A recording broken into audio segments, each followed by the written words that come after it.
संसारदावा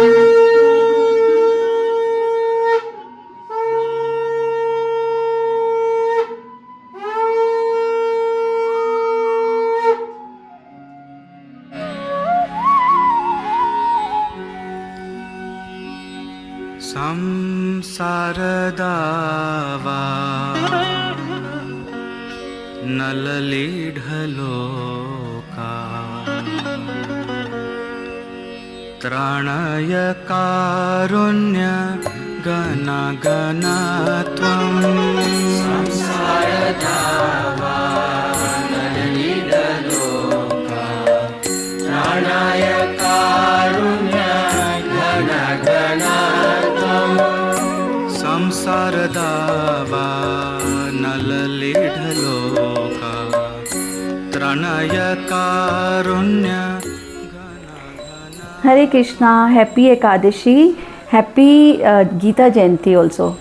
आज के दिन ही कृष्णा जी ने भगवत गीता अर्जुन को सुनाई थी।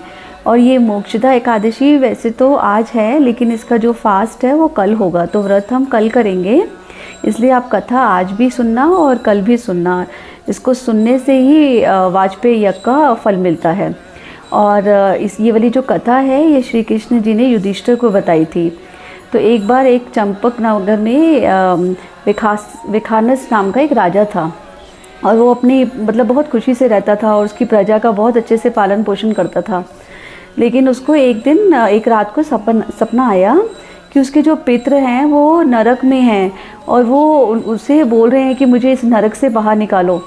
तो वो जब सुबह उठा तो बहुत ही उदास हो गया और उसने अपने वहाँ के ब्राह्मणों को बुलाया और उनसे पूछा कि मैंने ये सपना देखा है और मुझे अपने पितरों को नरक से निकालना है, और मुझे कुछ ऐसा उपाय बताओ। ये मैं उनका बेटा हूँ और मैं उनके लिए कुछ नहीं कर पा रहा।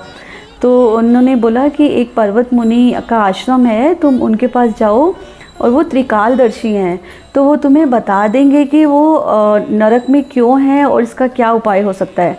तो वो विखानस राजा वहाँ पर पर्वता मुनि के पास गया और पर्वता मुनि को बताया अपने सपने के बारे में। तो पर्वता मुनि थोड़ा टाइम ध्यान में गए और ध्यान में जाने के बाद उन्होंने बोला कि मैंने तुम्हारे पिता ने कुछ बुरे कर्म किए हैं जिसकी वजह से वो नरक में हैं। तो तुम्हें इसका उपाय यही है कि तुम अभी आने वाली एकादशी को मोक्षदा एकादशी है उसका व्रत करो, तो वो तुम्हारे पिता को इस नरक से छुटकारा देंगे। तो जैसा कि पर्वता मुनि ने कहा था, ऐसे ही विखानस राजा ने पूरा विधि विधान से एकादशी का व्रत किया। और उसका जो पर्वता मुनि ने उन्हें एक बात और बोली थी कि इसका जो पुण्य है वो अपने पितरों को देना। तो उन्होंने ये व्रत किया और इसका जो पुण्य था वो अपने पितरों को दे दिया। तो इस व्रत के प्रभाव से क्या हुआ कि वो स्वर्ग लोक को गए। लेकिन ये एक एंगल है कि हाँ, पाप नष्ट हो जाते हैं और जो उनके पितरों को मोक्ष दिया इस एकादशी व्रत ने। और अगर अगर हम अपना स्पिरिचुअलिटी की बात करें तो इस व्रत के प्रभाव से हमें कृष्णा जी की बहुत कृपा प्राप्त होगी और हम वैकुंठ लोक जा सकते हैं।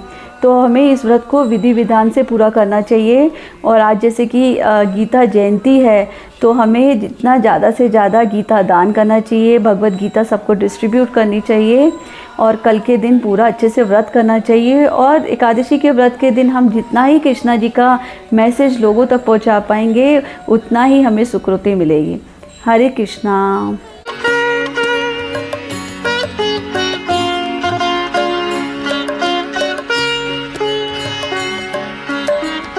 चतुर्विधा श्री भगवत प्रसादो स्वदन्न तृप्ता हरिभक्त संघा। चतुर्विधा श्री